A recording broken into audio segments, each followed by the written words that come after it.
KCR farm house వద్ద ధర్నా, double bedroom ఇల్లు కేటాయించాలని డిమాండ్. కేసీఆర్ ఫామ్ హౌస్ దగ్గర ధర్నాకు పోయినట. గతంలో కేసీఆర్ ఫామ్ హౌస్ కి 5 కిలోమీటర్ల దూరం దాకా కూడా పోలేకపోతుండేవాడు. అవును. కానీ ఇప్పుడు కేసీఆర్ గేట్ కాడికి పోయి గేట్ ఇట్లా నూకి ఏమాయా లాటరీ తీసి మా ఇంట్లెట్ పోయినా లొల్లి పెట్టే కాడికి వచ్చింది. ఉందా అది? పంపించిన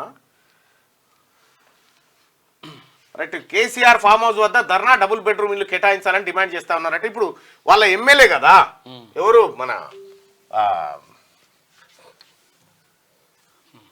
వీళ్ళ ఎమ్మెల్యే గజ్వేల్ ఎమ్మెల్యే, వాళ్ళ ఎమ్మెల్యే కాబట్టి ఇగో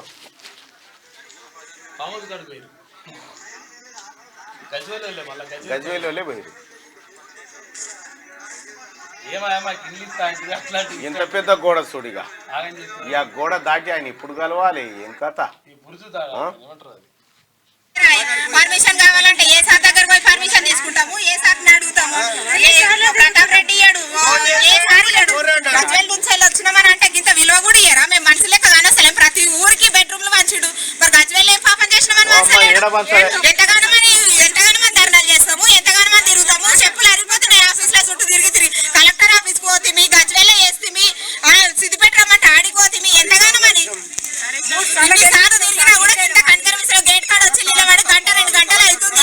కనీసం ఒక ఫోన్ లేదు, కనీసం ఇట్లా మాట్లాడతామన్న ఇంత ఇన్ఫర్మేషన్ ఇచ్చుడు కూడా లేదు సార్కి. సార్ దాకా ఏతుందా ఇన్ఫర్మేషన్?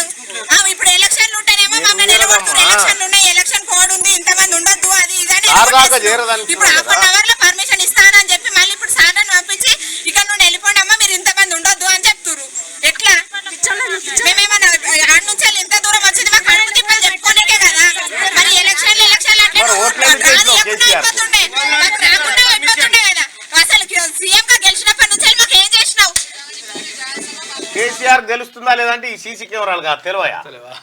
ఎవరెవరు వచ్చారు, ఎంతమంది వచ్చారు అనేది లెక్క. కాళేశ్వరం కాడ ఏం జరుగుతుందో ఇంట్లో కూర్చొని తెలుసుకున్నాడు, మిమ్మల్ని తెలుసుకుంటాడు.